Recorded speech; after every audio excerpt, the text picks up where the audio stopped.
Estates General brandish the threat of rebellion. There is plotting afoot. They are stirring up the populace. Worse, they are making pacts. A number of representatives of the nobility and the clergy have taken up the cause of the Third Estate. As for my army, there is not a man among them I can trust. That is why I have made new arrangements for you. From now on, the Swiss Guard will no longer be protecting you. Then who will, my love? Take a look for yourself. Be assured you are in sturdier hands. Whatever do you mean? Isn't that Claudia? Monsieur Vaucanson's dancing doll? Appearances can be deceiving, mesdames. The Count has made extraordinary improvements to this automat. Aegis, this is Her Majesty the Queen. You are now to serve her. Make sure no harm comes to her, and obey the orders she will give you. Madame, I am at your service. Patre les saints! He can speak! This makes no sense. This is sorcery. Make no mistake, mesdames, it is science, which we owe to the work of the Count. And which will soon be made known to the entire world.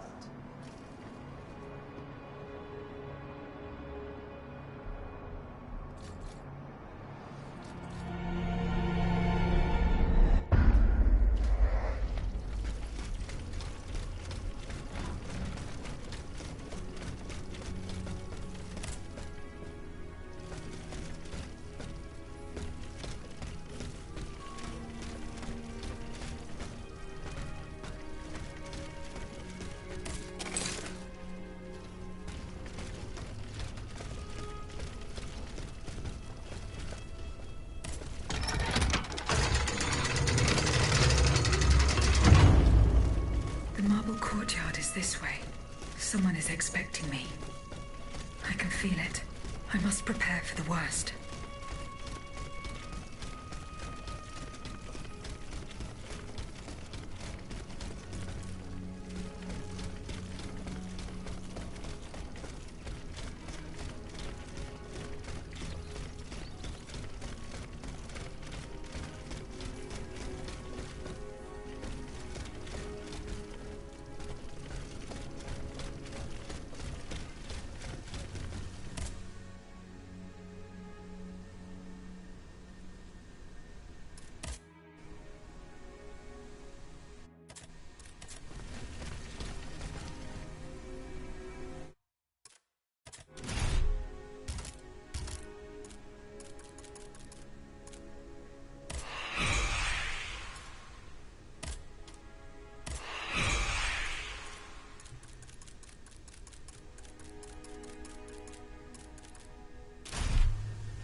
You struggle in vain, dancer! You're not long for this world!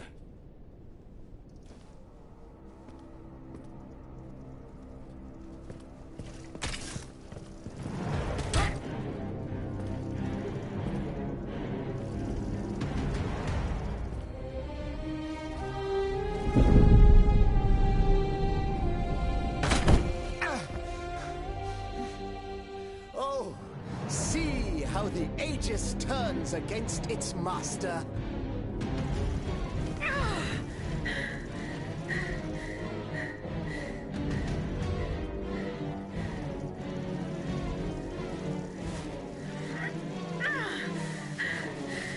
You are not my master, tyrant! You never were! I am quite happy to concede this point, but what about the Count? Have you forgotten that he gave you life and whispered the order that animates you? Look how he runs, the coward! Do you understand what he has in mind? La pauvre enfant, sleeping so sweetly, she won't be dreaming for long now! Croissant! Athenais!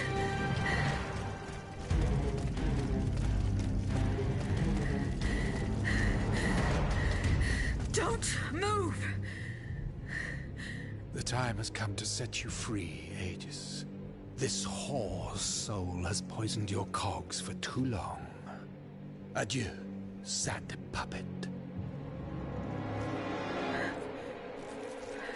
No! Bonté Divine, I don't want to die.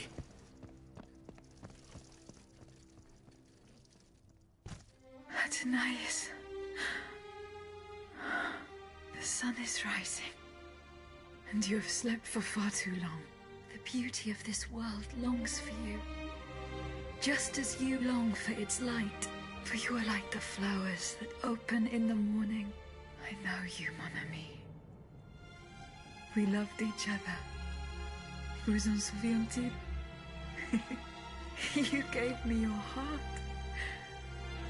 So please, let me give you mine today. Vivez heureuse, Athenais. For it is happily that I leave this world.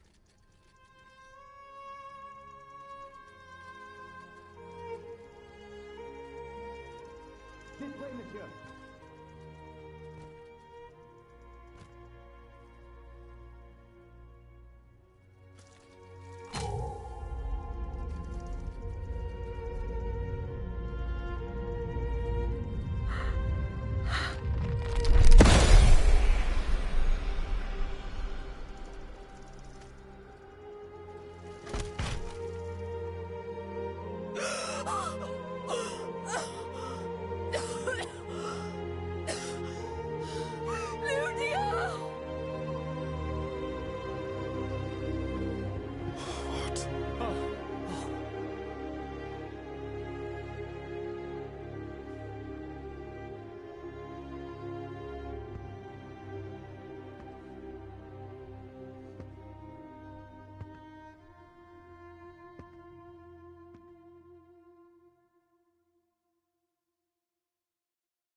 Monsieur, we have the king.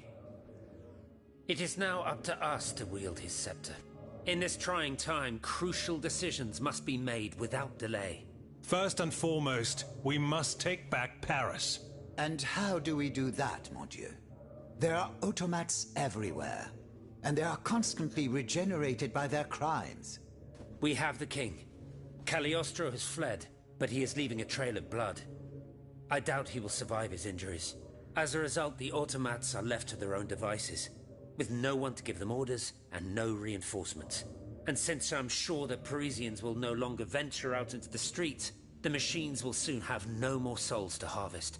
Sooner or later they will no longer be able to move and, par la grâce de Dieu, will become inanimate objects again. It's a matter of days, weeks at most. Mais ensuite, once peace has been restored, what of the kingdom? This is indeed a crucial issue. Leaving the nation without a government would expose it to the greatest danger. Worse, it would condemn it to civil war. Eh bien quoi, monsieur? Can you not govern together? Unfortunately, the disagreements that divide our assembly run far too deep. That which we can agree is that we have been given a chance to choose the person who shall succeed the tyrant. I believe I am the person who is best suited to exercise power. Of course, I will only hold office for as long as it takes to set up a new assembly and a government of the people. For the French will no longer tolerate a king. We can be sure of that. Are you joking? What have you done that would convince us to let you take down the monarchy? Answer, Monsieur de Robespierre. You have our full attention. Everyone here knows that I have the fortune that Monsieur Necker was kind enough to leave us. My conduct convinced Aegis to entrust it to me. Do you think we are prepared to let a simple representative from Artois squander this treasure as he pleases? I promise to use every cent of it to help the nation recover. Do you doubt my word? No, I wouldn't dare. Oh, Maximilien I, man of great virtue. Go on, Monsieur de Robespierre. I flatter myself that while I have no personal fortune, I possess the greatest treasure of all, the support of the people, and the ability to convince those who are in error. Yes, I can attest to that. Maximilian is a just and virtuous man if ever there was one. Though I have always sought moderation and pragmatism, I now agree with him that in the case of abolition, principle must come first. You know that I share your views on emancipation. It is astonishing that I am never given credit. Monsieur, I rest my case. Very well. We must now make our decision. I pray that each of us shall respect this decision and set aside our personal interests for the sake of peace and the common good. Who among you approves the appointment of Monsieur Maximilien de Robespierre?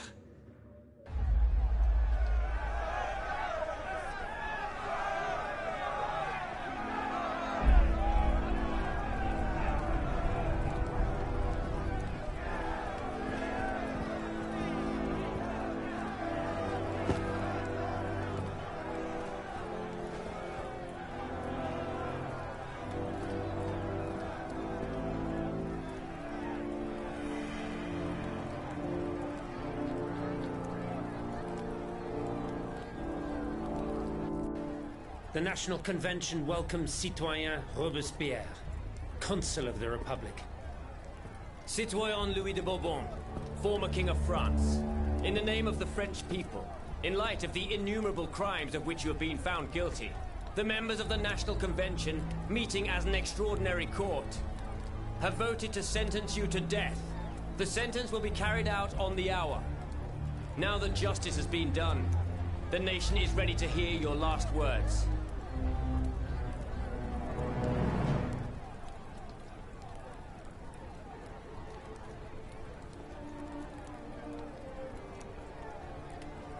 My loyal subjects, since you must lead a lamb to the altar, since you must offer a sacrifice to this new France that you intend to found, I will be that sacrifice.